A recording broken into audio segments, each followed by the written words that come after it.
Welcome to this session presented by Exchange for Media. Today we have a very interesting topic.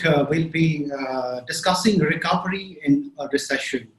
I think we have seen and read a lot about pre-COVID, post-COVID. Now is the time to talk about rebuilding. And we will be decoding the science of engagement with BBC Global News, multi-award winning research based on neuroscience technology. And I have with me two amazing speakers. I have Mr. Rahul Sood, Managing Director, India, BBC Global News, and Ms. Sally Wu, Research Director, Audience and Business Insights, Asia Pacific, BBC Global News. She's joining us from Taiwan. Welcome, both of you, to this webinar. Before I proceed, I just want to say that we are live on Exchange for Media, Facebook, Twitter, LinkedIn, YouTube. We have the last 15 minutes for Q&As. You can tweet using hashtag E4M webinar. You can also send us questions on Zoom, on the social media platforms. So before I formally hand it over to Rahul, I just want to introduce briefly what would be the top points today that would be covered in this webinar. Both Rahul and Sally, they will be talking about the importance of building trust with consumers during this crisis that we are facing. They'll be also talking about, especially Rahul will touch upon this, the importance of brand building and fostering advocacy in a downturn. Sally will talk about the research that BBC has done and what it means and what has gone behind it. So it's an interesting discussion. We're expecting a lot of questions towards the end. Without any further ado, I would like Rahul to take over and start his presentation. Over to you, Rahul. Thank you so much, Rohil, and we want to really thank the entire team at Exchange for Media. And a very good afternoon to all of you, and from Sally and I, and both of us are delighted to be here.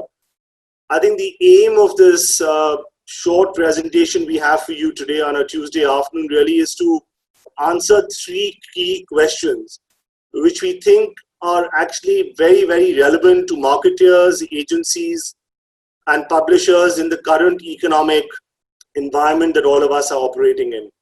And I think, I'm sure all of us have some point or the other discussed, should brands really be advertising during a downturn?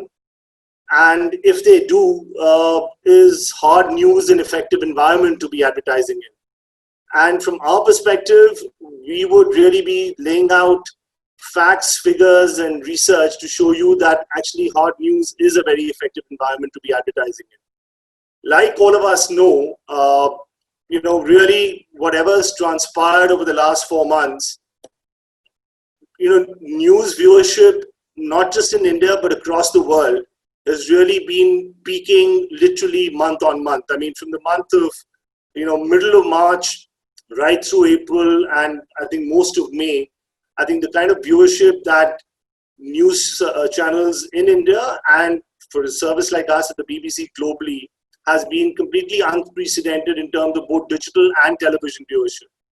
So for us, I think this was a great opportunity in terms of getting all the additional eyeballs.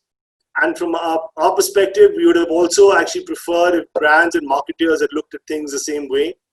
And one of the first questions then why we really want to kind of tackle in this short presentation really is, why should brands continue advertising during this downturn?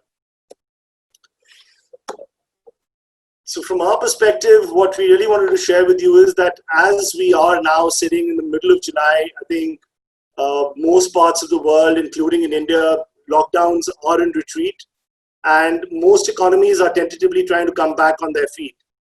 And while that is really good news for all of us, I think one of the immediate issues that marketers and brands are facing is, how do we navigate through this challenging economic environment? And an environment that is it's almost predicted that we are going to be going through a protracted global downturn. So in this environment, really, these are some of the questions that many brands and marketers are asking themselves. From our perspective, when the COVID pandemic really reared its ugly head more towards the end of February, early March, I think in India it was more like middle of March when suddenly things turned, and the lockdown announcements towards, I think, the 18th or 20th of March was the first date, and then we got into the whole extended lockdown starting the 23rd, 24th of March. I think most of us as news publishers and actually as content providers, I think the repercussions for that were felt fairly immediately. I mean, as you can see on some of the slides, the numbers are there. Almost more than half the brands immediately ended up postponing their advertising spends. And at the same time, even existing campaigns were pulled, they were blocked. There was, I think the whole fear psychosis had set in, where people, I think, didn't want to kind of have any campaigns running in a so-called bad news COVID-related environment here. And I think that is kind of what we call fairly normal human knee-jerk reaction. And I think all of us were consumed by it. I think it took us a while to really grapple with the scale of the problem, what it really is. And this was truly global in nature. So it was not something that was confined to one part of the world. It was in fact a moving problem. It started off in Asia, China. I think really when it hit Southern Europe, especially Spain and Italy, is when all of us in India really woke up to that reality.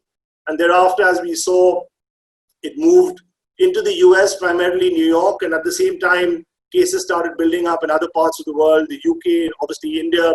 I think cases also started building up, and I think that's really where a lot of things, we were grappling with a lot of information coming in on literally a daily basis, and I think news players like us at the BBC were really at the forefront of it, trying to make sense of it all. So from our perspective, what we really have found that we've done multiple research studies over the years, and during this pandemic as well, which really showed us that if brands are able to stay the course and continue to market themselves during an economic downturn, I mean, those are the brands which are able to recover quickly and in fact are able to enjoy even greater business success in the long run.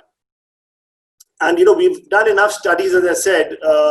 We in fact did a study with content. We did a poll actually in Southeast Asia with Content 360, which really came through during this time.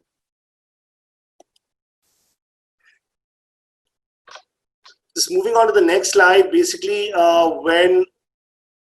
thanks, Ali. So thereafter, I guess, as I said, we basically looked at what brands were going to be doing during this time, and I think, as I said, the immediate reaction really was to pull back, play safe, just in a wait and watch environment, and thereafter take decisions as to how do we move forward. So some of the research findings that we really wanted to share with you really will, I think, give you some insights as to what brands and really what brands have done in some other parts of the world, and what really has come through during our research findings as well.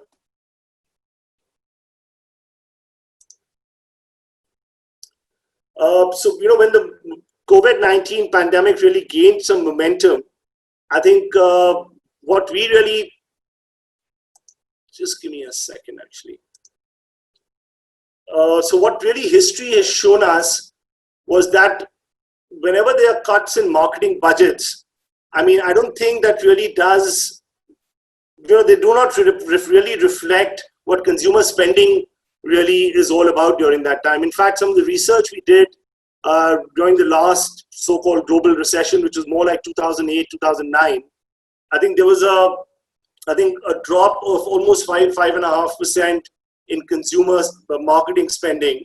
But overall, what we did find is that consumer spending actually did go up during that period.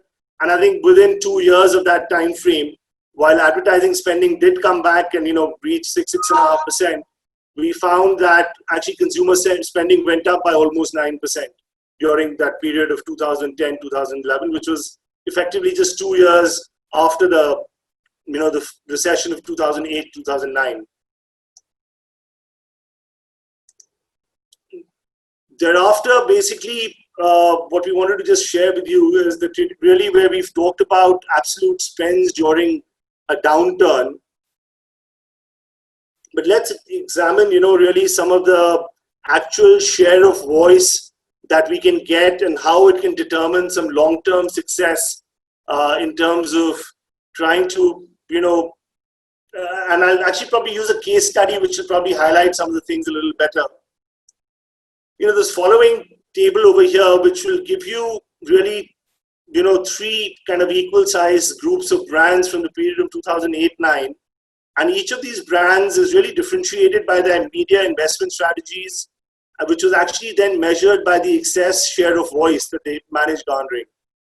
And really the share of voice difference between brands and the brand share of market really gives you a sense that while Group 1, which really highlights that the share of voice was zero or even less, and but they were still advertising. In fact, they did not go dark. They actually experienced negligible profit or growth post-recession. While the third group, which actually had over 8% share of voice, saw actually the recession as an opportunity and achieved getting significant, I think, an upswing in sales and profit levels, which were actually much in excess of their traditional share of voice that they managed garnering. So I think it really goes to show that where you are able to go ahead and stay firm with your existing strategies, you are able to achieve the end results of getting the additional kind of impact on your business and building further shares, market shares for your brand.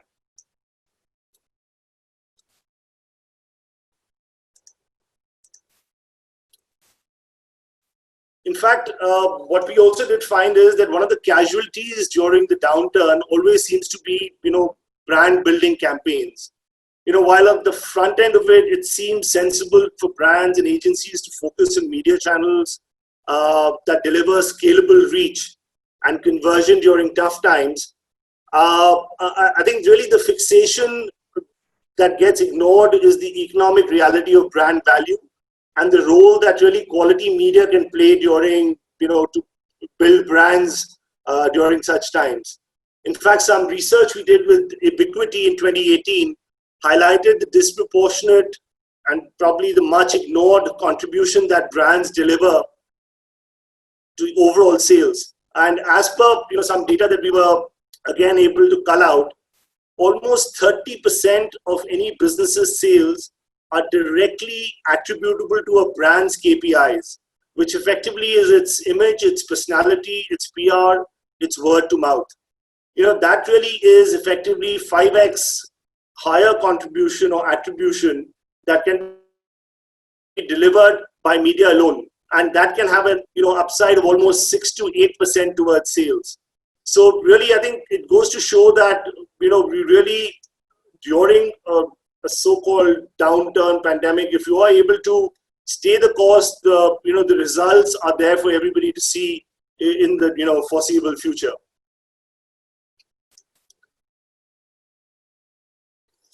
It's also actually proven that advertising benefits from the positive brand attributes and media environment in which they feature. The stronger attributes of media can easily be transferred actually to an advertiser. And as the previous slide demonstrated, the importance of building brands during this time. Here we will give you really how an effective and a quality news environment.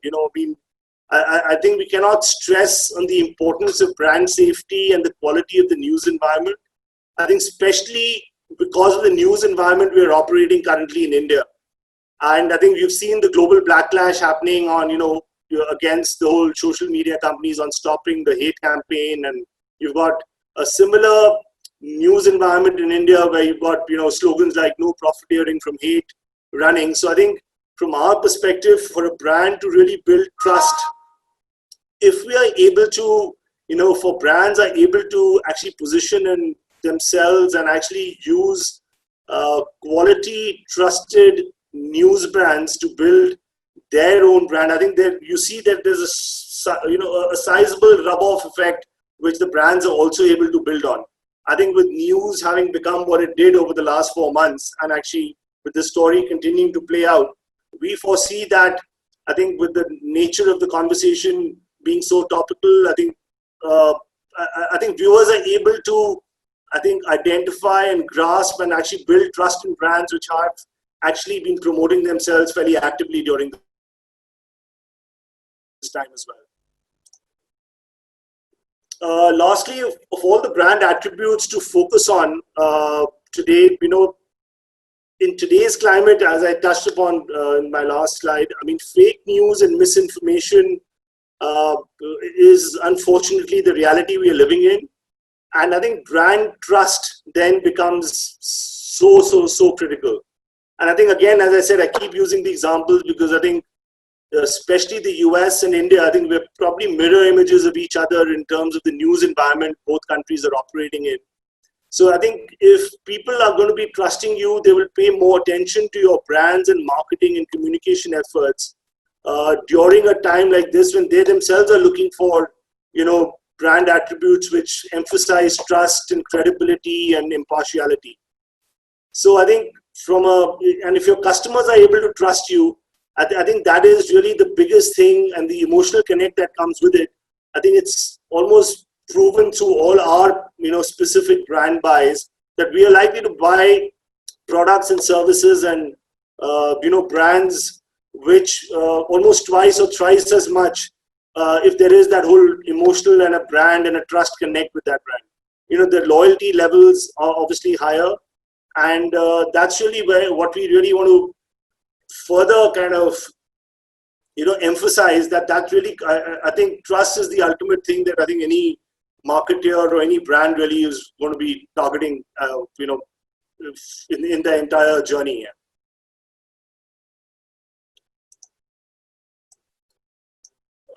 So now I think coming back to the second aspect of this presentation, is hard news an effective environment? And I think some of the I think just some of the cliches or some of the concerns and scares which many brands and marketers had, as we will kind of share with you, was a little kind of ill-founded in terms of whether the hard news environment really is an environment to kind of work within or not. And I think we will kind of briefly answer that question to you, that actually hard news is a very effective advertising medium during this time. Some of the recent studies that we've done with Neuro Insight Research and IAB, which was actually conducted in Australia, actually reveals the effectiveness of a quality news environment in driving and anchoring brand recall. And I think the above two charts actually tell you that when you advertise during a hard news environment, what we've had in the last 4 months, visibly during normal news environment, I think the impact on the memory recall for a brand is much higher during a hard news environment. And I think that's where we found that the audiences are much more engaged with the current environment of hard news content. And with this engagement benefit, we really would emphasize that I think more and more advertisers should make themselves present during this environment. Because at the end of the day, we feel that, viewers actually are much more emotionally connected during this time. And, they are consuming content, which is obviously stirring up, I think, higher emotions. They're watching content for slightly longer duration as well. And I think it helps in really, almost those brands getting embedded into their memories as we go forward. Yeah. So just moving on to the next slide then, how does this translate into a more effective campaign for brands? I think what we did at the BBC, we took an exercise actually last year, 2019, where researching engagement by content across a range of advertising partners on BBC World News as well as on bbc.com.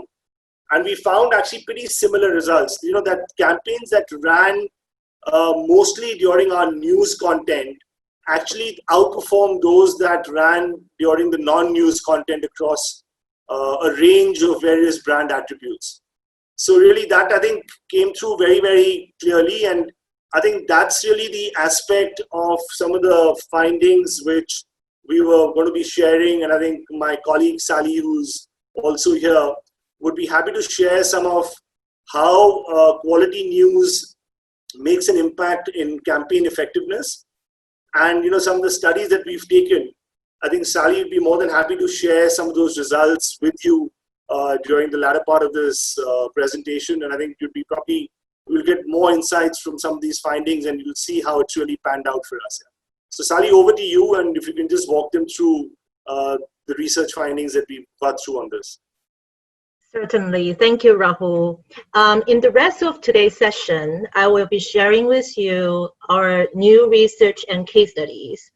This includes India consumer sentiments and outlook, as well as campaign effectiveness results. And the results from our proprietary neuroscience tool, and all of those will help us make sense of the relationship between consumers and news media in the time of crisis, we hope. Before I start with our research results, I want to bring your attention to this news consumption trend provided by ComScore. Between May 2019 and 2020, which is the peak of the COVID-19 pandemic, ComScore has recorded a double-digit growth in total views in India. And this is for the entire news information category in billions, what you are seeing on the slide. In March 2020, BBC.com received close to 180 million unique browsers in India. And during a crisis, we know credible news media is the place people turn to obtain the latest updates. Not just on digital media, of course. For example, we saw a 30% increase in viewership for the BBC World News channel, according to BARC India. And how is their relationship with news evolving? This is about consumers' relationship with news. When we ask our audience about their news consumption pattern change before and after the pandemic, 59% said that they are now consuming more international news because of the COVID-19 situation. This news consumption shifts in national markets like India and Australia are actually higher than what we have seen globally and across APAC.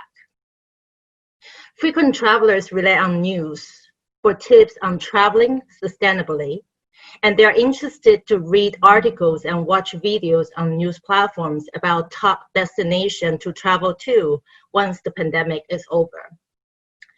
Another research that we have seen published by Global Web Index is that 72% of Indian respondents say that they feel optimistic about the global economic outlook. However, those who feel very optimistic about the global economic outlook, based on the latest research released by Global Web Index, actually declined by 30% between June and April.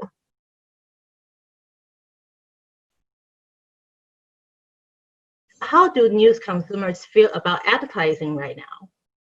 According to the BBC Global Minds research, more than 2 in 3 audience believe that brands should support news or journalism by advertising. The 2020 COVID-19 pandemic is a true test for mankind. I think you will agree with me, because no one is immune. The crisis has changed the way we look at the world and provided a chance for us to re-examine our immediate surroundings. Gen Z consumers, for example, are interested in finding out how to live more sustainably after the lockdown and giving back to their community in return. The majority of us agree that brands are expected to show compassion to strike the right tone during this time. So working with an experienced commercial production team is also crucial, because you don't want to send the wrong message during this sensitive time. One question that we've been asking frequently is the concern that the latest news coverage would negatively impact clients' campaign results. In order to assess this, we looked into the BBC Ad Score results, which is a tool that we use to track cross-platform campaign effectiveness. We've been using the tool for the past decade. And we use the same set of quantitative and qualitative advertising effectiveness, and we put it on the 11 campaigns that were active on BBC platforms during March and April of this year. And we compare the results to our historical survey benchmarks that we have collected. I believe the benchmark we used was from the past 3 years. And the campaigns in the test came from various sectors as what you see on the slide: finance, telco, banking, luxury, technology, airline. And because 60% of the sample are actually made out of senior managers, it's also a good tool to evaluate B2B campaigns. What we have found out is that the campaign performance was on average 6 to 9% higher than the benchmarks that we have gotten before the pandemic. For example, 60% of the respondents said that they feel positively towards the brands they saw on the campaign compared to 79% before the pandemic. 85% of the respondents say that it made them want to find out more about the brand after seeing the campaign, compared to 78% before the pandemic. Brand recommendation also scored higher than our historical benchmarks. 2 in 3 people said that they would recommend the brand they saw in the campaign, while 22% more respondents said that they are very likely to recommend a brand compared to the results they saw before the pandemic. Marketeers know that brands benefit from halo effect, being associated with quality and trusted publishers and media channels. Trusted news platforms attract and return quality consumers, leading to a higher level of content consumption and engagement. Therefore, we're curious to find out if the same also applied to the times that we are in during the crisis. From the ad-score results that I just showed you, the answer seems to be yes. But what made these campaigns effective and delivered higher affinity scores than normal times? In order to answer these questions, we tapped into our neuroscience toolkit to find out why. So how did we do the study? We incorporated 3 types of neuroscience techniques: facial coding, eye tracking, and implicit association testing. We used a control and exposed approach and recruited about close to 2,000 samples across 3 markets in the region: Singapore, Australia, and India. We've gotten about 750 respondents from India alone. We then exposed 9 different test groups to 1 piece of video content each. While watching the video content, respondents' facial expression are recorded via the webcam from their laptop or mobile phone. The control group samples, on the other hand, did not get to see any video content. This study approach is from our proprietary neuroscience methodology called the science of engagement. Here, I want to show you a short video clip to tell you more about the methodology behind the science of engagement. Welcome to the Science of Engagement.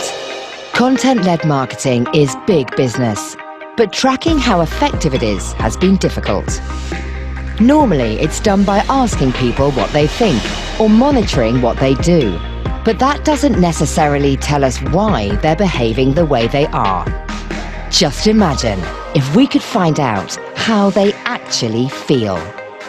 Well, that's exactly what we've managed to do.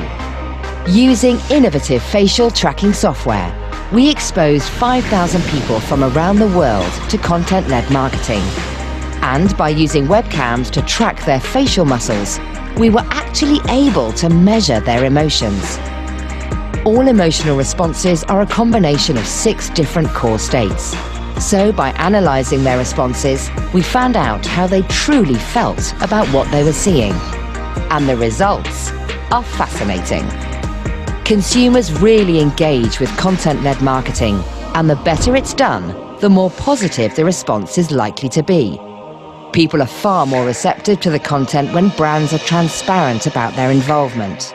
Content-led marketing can be as trusted and persuasive as editorial content, as long as it's clearly labelled at the outset. Add the value of a quality environment, such as the BBC, and consumers really start to embrace both the content and the brand. Content-led marketing is bringing brands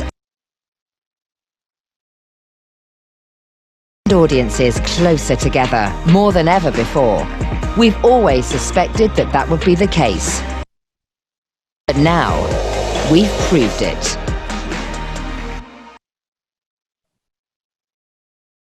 So what you just saw was a video we produced when we launched the Science of Engagement Toolkit a few years back.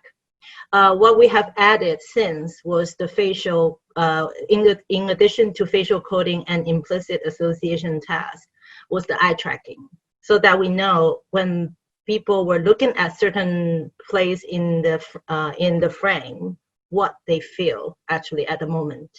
And of course, this research was originally conducted to evaluate the engagement for branded content.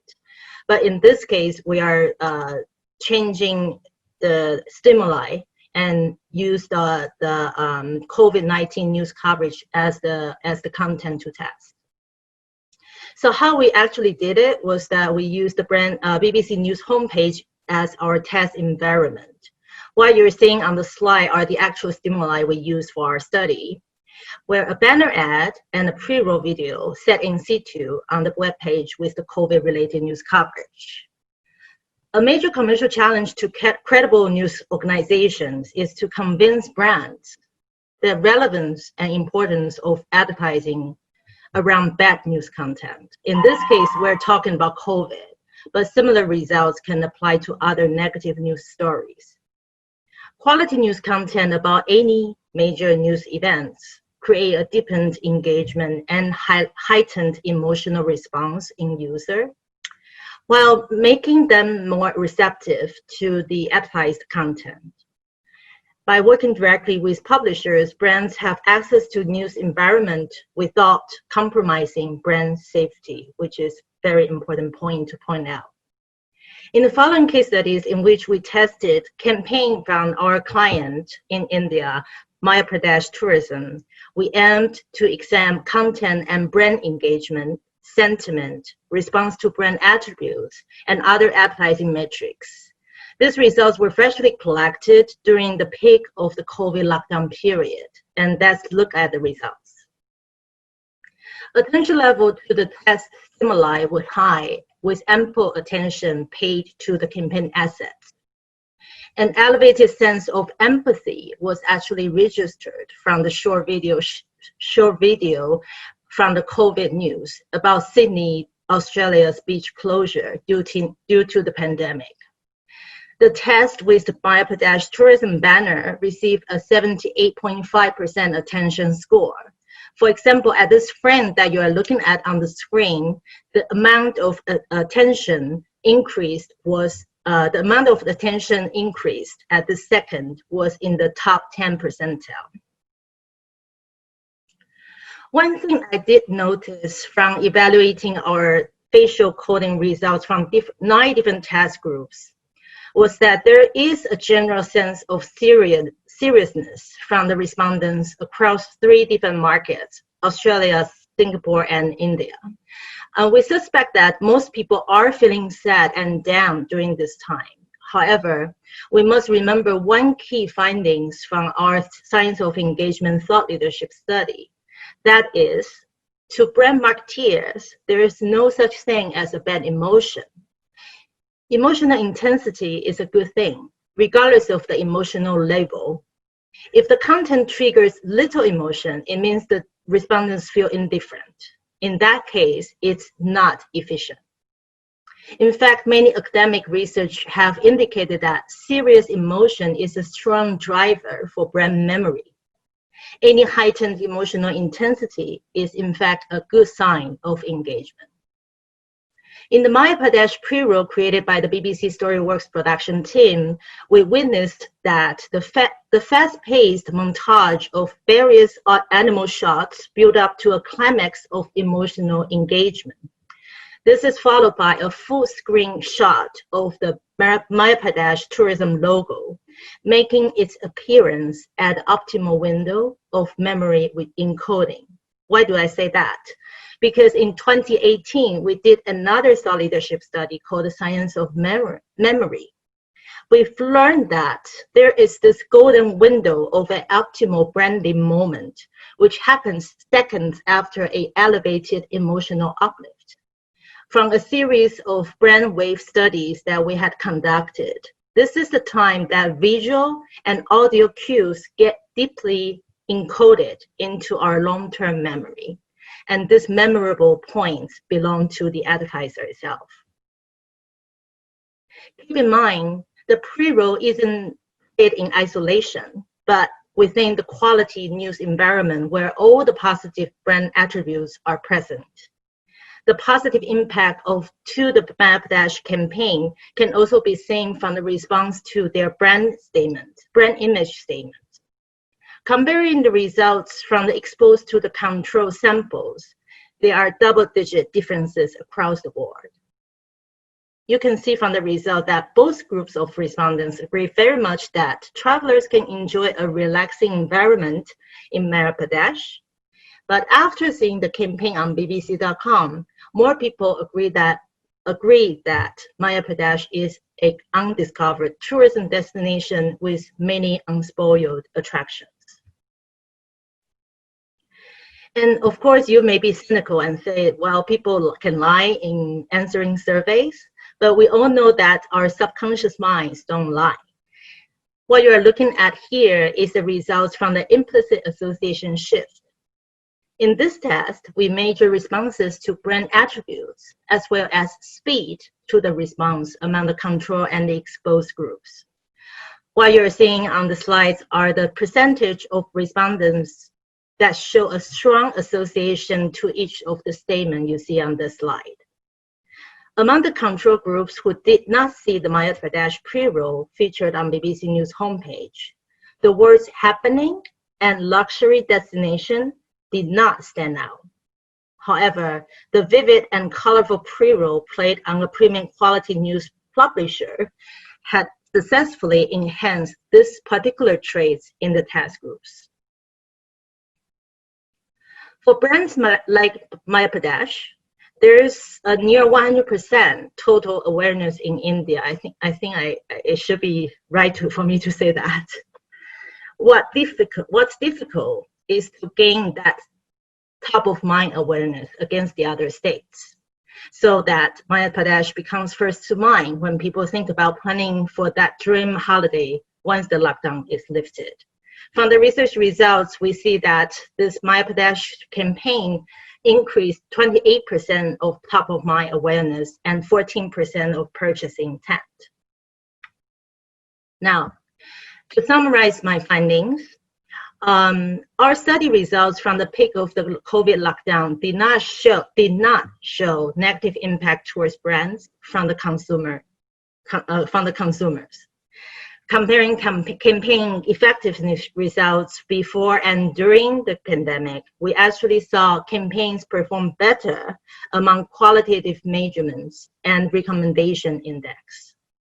Engagement level and attention scores paid to the brand message sitting in situ of BBC News homepage remained high.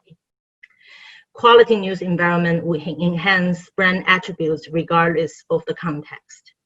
So now I'm going to shift the screen back to Rahul to end our presentation.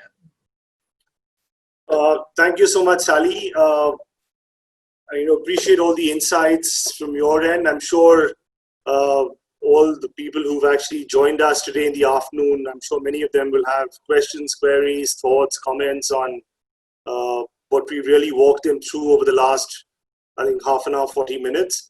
I think from our perspective, to really summarize, I think the news consumption as well as brand engagement that needs to happen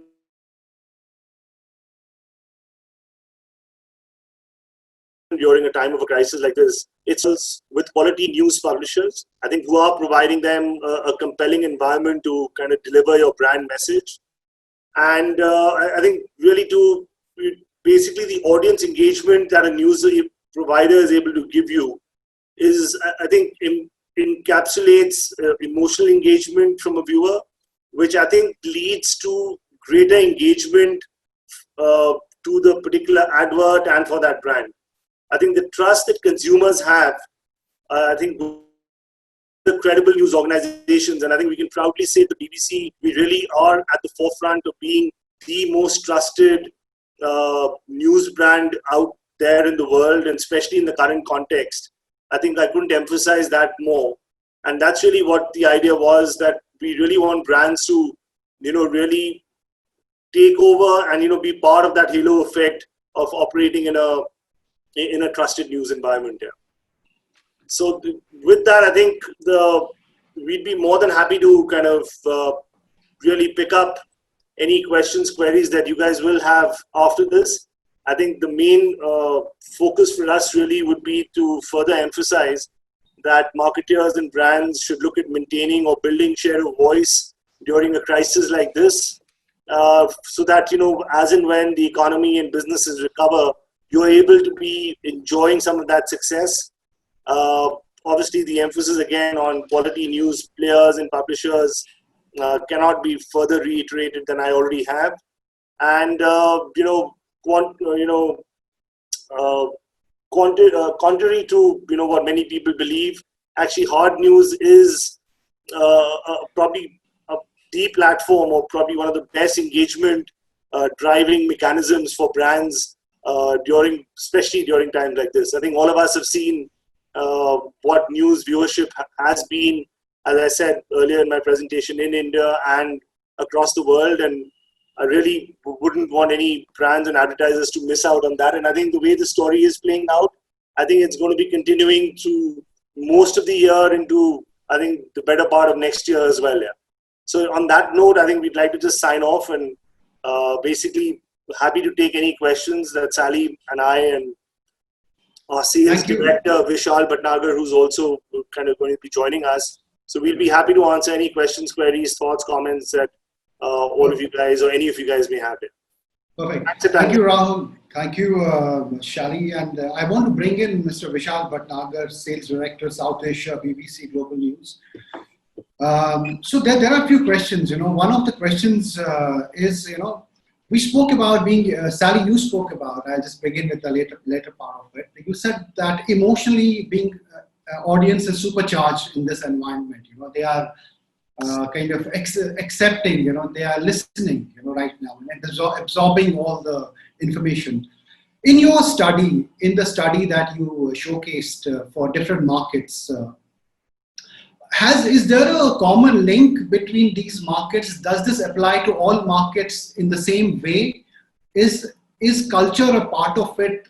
Like in India, the news environment is completely different than in Australia or anywhere else. Is that news environment also, does it play a role in the way you consume the brand message? Well, that question actually has three little mini questions. So let me try to address each of them.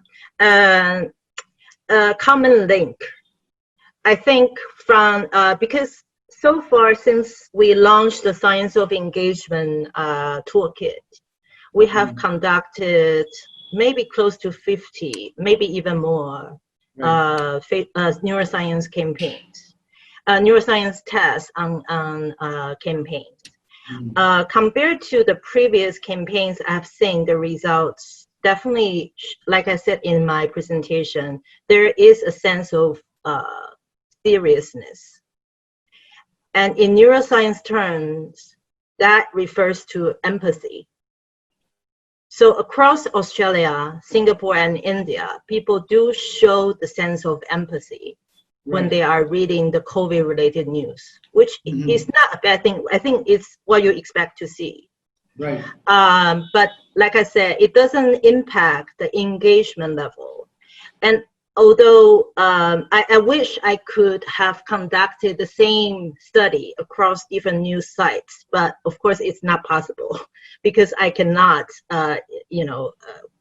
unless an industry organization, want to found a study like this, we can all chip in and do a test. But because we can only use our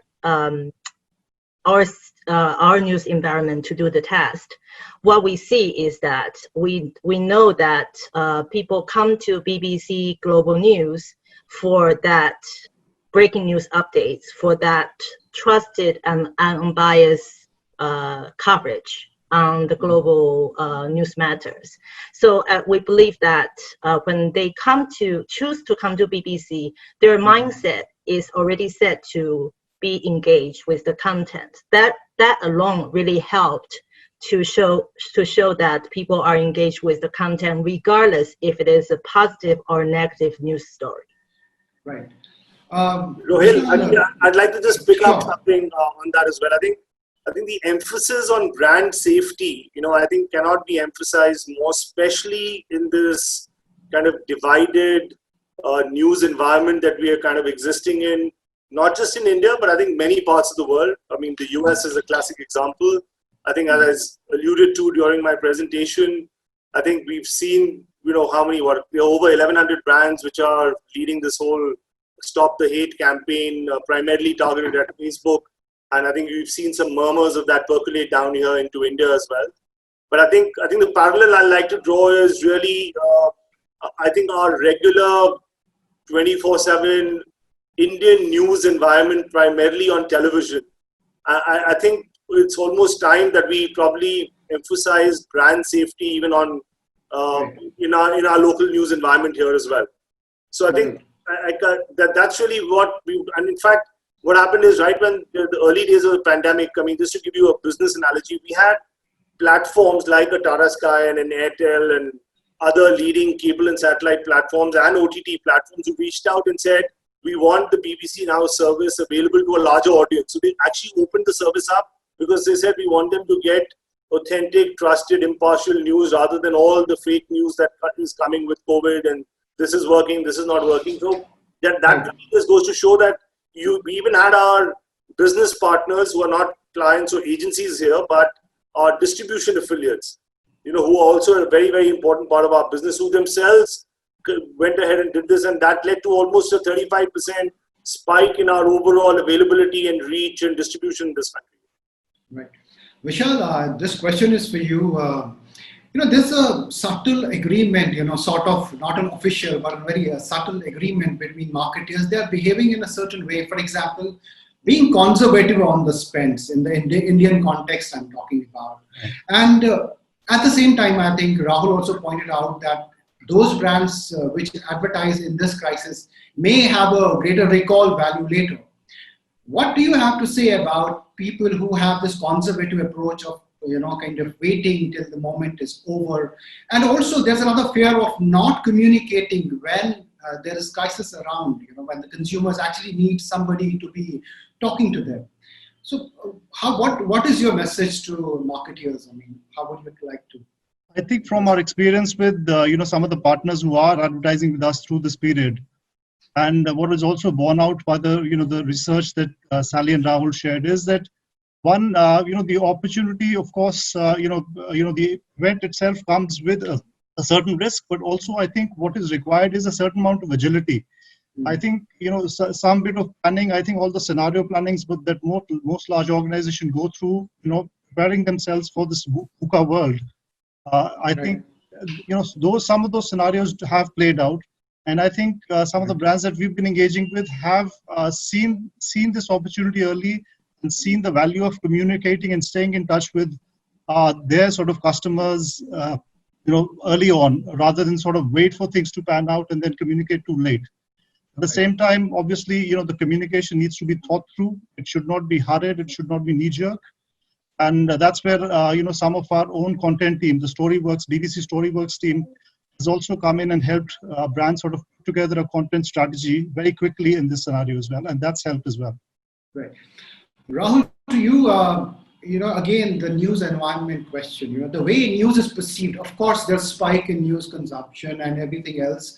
But the way news is perceived by brands traditionally in India is very different, Has it also impacted the way it's being, does it have a rub-off effect on brands that are not essentially in that space, the way those news channels function? Say your brand, for example, very hard news, So has it kind of a Hard rubber news, effect? Ruhail, it's hard news, but with a very soft, empathetic touch. Absolutely. You will never see respected or trusted news brands veer into ways of treating. I mean, the way we treat news stories is vastly different to some of how Yes. some of the players in India do so. So I think that in itself, and I think that conversation about brands associating themselves, I mean, like the whole debate a couple of years back of you had, YouTube boycott, which happened around, suddenly you had your brand ad pop up Yeah. right after somebody's viewed a terrorism video or how to make a bomb on YouTube or some pedophile videos, child pornography videos. And there was a huge brand backlash. Likewise, you're seeing the whole Stop the Hate campaign around Facebook as well, where you got, out and out fake news being, allowed to run on the platform. And I think brands finally said enough is enough, and, hopefully something comes out of it. I think a similar scenario is the need of the hour in India as well. I think we've seen that. I mean, it is absolutely, I don't know whether I could use a milder word, but it's just completely despicable and disgusting that some of the content that goes out. And it actually, I shudder to think that how could any self-respecting brand even want to associate themselves with the kind of content which goes out there. Right. And, and there are a million examples. I think you literally go from one story to the other and suddenly you have your brand which pops up, or the banner ad is running, or the Aston's running, and you wonder, if I am the brand manager, why would I even want to be associated with this kind of content which is being played out? So I'm sure that conversations are happening around it. And I'm hoping that, this is a trigger for a larger conversation around how brands want to now further go ahead and disengage with themselves with news publishers who kind of make a living of this. Maybe we have seen one aspect of it on social media, how brands have been responding to social media. Do you think that kind of a response, could happen on a news ecosystem as well, where brand take the responsibility that our content has to be rightly placed? Honestly, Rohil, to give you a short answer, it's high time. I think that day should have happened in my books many years back. And as you said, in India, we usually need a trigger for something or the other. I think it made all the fairness cream brands wake up, and suddenly they've changed their name from Fair to Glow and all of that kind of stuff. But it obviously is an offshoot of the Black Lives Matter debate and, the whole movement in the Western world. And I'm hoping that the offshoot of the Stop the Hate campaign on social media gives a realization to brands, because I think that's the only way some of the news publishers will mend their ways. Otherwise, I think we'll keep going down this path. And I mean, that's it really. I don't know what else I can really say about that. I think my views are very clear on that. Sally, to you, my question is that you mentioned that there is higher engagement right now. People they want information, and that too from very credible sources, platforms like yours. Tell me, when they are watching content, news content, hard news, and suddenly a campaign passes on, in this environment wherein you are emotionally supercharged, but in a very different way, you are emotionally maybe on the other side of it, not on the happier side of it. When a brand campaign comes, does the selling part switch them off? I mean, does it go down, that engagement? What happens, with that bit? Again, I can only speak about our environment. Yeah. And because, as you can imagine, there's so many different news publishers, and we don't attract the same profile of audience. But for BBC audience, this group of discerning audience, they do discern and they can distinguish content versus brand message. And if the message is relevant, I think to me, it's all about relevance. It's about relevance. So with the latest targeting techniques of ad tag, you can target your audience based on their profile, based on the demographics, and based on other things, to the right kind of programming on TV or even on online, and sometimes even on TV. As long as it's relevant, it will speak to people. Right. Vishal, what is how do you see the way forward? For example, we are already in a rebuilding ad revenues are trickling in gradually. Brands are coming Right. back. They have, I think, come to terms that we have to live with this environment and it has to continue and we have to adjust to it. What do you see happening in the next few months as far as your market sense tells you? I mean, what do you see? Which way would the ad dollar go? How would it behave? It's hazardous to sort of crystal ball gaze at this stage. But I think the way we are seeing, I think it's also what we've in fact seen in this current month in July. I think people are sort of prepared for it, sort of to stay in it for the slightly longer run than what people had anticipated. Initially, everybody thought it would be over by say June or July and things would be back to normal. I think people have a fair sense that we will need to live with this for some time. I think brands have reconciled. I think the government has allowed economic activity to continue, and I think the consumers, all of us, do still need the products that we need to live. And I think for that, communication does serve the need that it has always served. And I think brands will continue to sort of want to reach out. And I think advertising will continue to sort of, I think, see an uptick. And going forward, I think by the festive period, we see a fair bit of recovery in terms of advertising levels as well. So fingers crossed on that. I think it is looking positive from here on in terms of recovery for advertising. Rahul, I want your thoughts on the same question. What do you see? Yeah. Actually, I think just picking up from what Vishal said, also I think keeping in mind probably the best environment would be now, because you probably would be in a clutter-free environment as well. And you do stand out. I mean, I'll give you some prime examples of brands who I initially, when everybody had hunkered down, and I would see the ads for Amul and Shadi.com and some of these brands continued advertising. And then now you see some of their Q1 results as well. You can almost see that those brands kind of just stuck out, and you probably your brand recall was so much higher. Because when everybody was going, you sometimes, as they say, in every crisis there's an opportunity.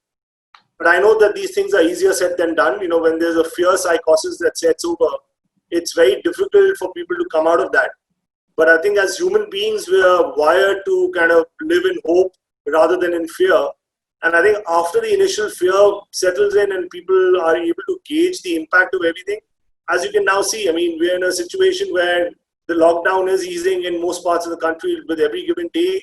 But at the same time, I think people are realizing that COVID is here to stay. And now we just got to manage the situation rather than going to an extreme of again getting into a lockdown.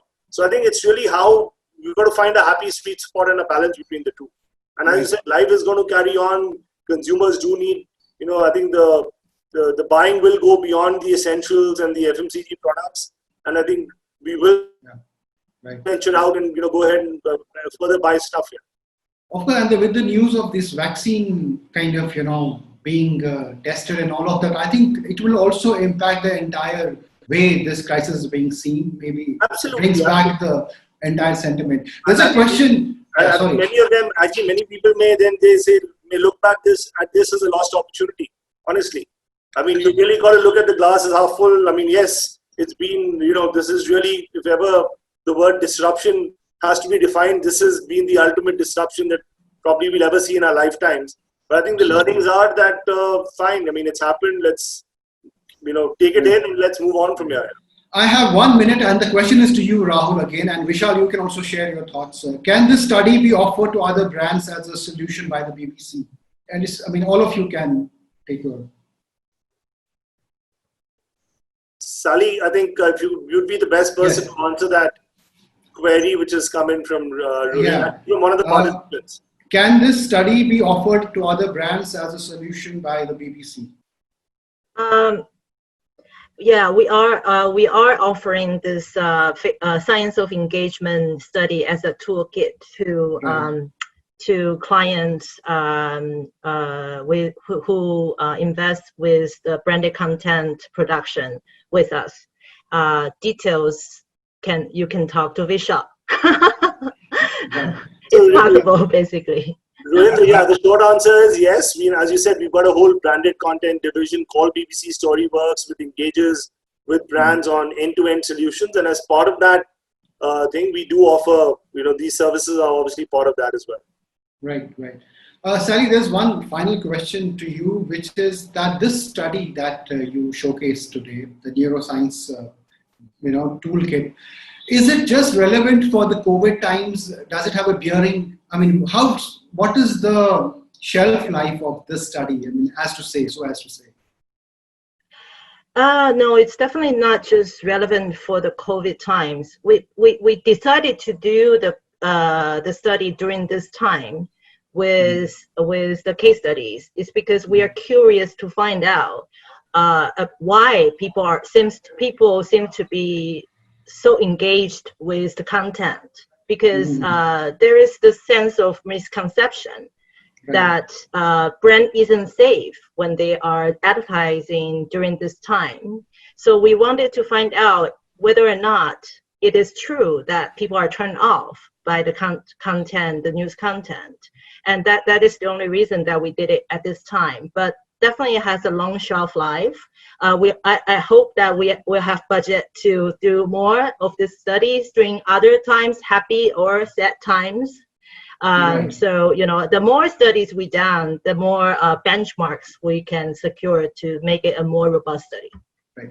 Last, the Indian environment, news environment inspired comment is 10-second comment from you, Rahul and Vishal. And final comment, 10 seconds. I think really, as I said, we are in a 24/7 news environment. I think as news publishers, we literally live from one story to the other. I mean, you literally just kind of lean back and something else happens. So I think you can rest be assured that today, and I think all stories in nature are just not country specific or centric anymore. And I think from a BBC perspective, you can rest be assured that we will be there to closely watch, cover, and bring you, I think, the news coverage and stories from across the world. And hopefully it has the right impact on audiences in India as well. Vishal, any final comments from you? I think this is the kind of situation that all of management that we've studied, books that we've read, leaders that we've listened to, I think they've all sort of prepared us in a sense for this. And I think going forward, the news will continue to stay at an important place to be. I think this situation is still unfolding. People are looking for newer developments, newer guidances to come in, seeing what's happening globally. I think news will continue to provide safe, secure, and relevant place for brands to engage with audiences. And I think this is definitely a space that needs to continue to sort of look at more carefully.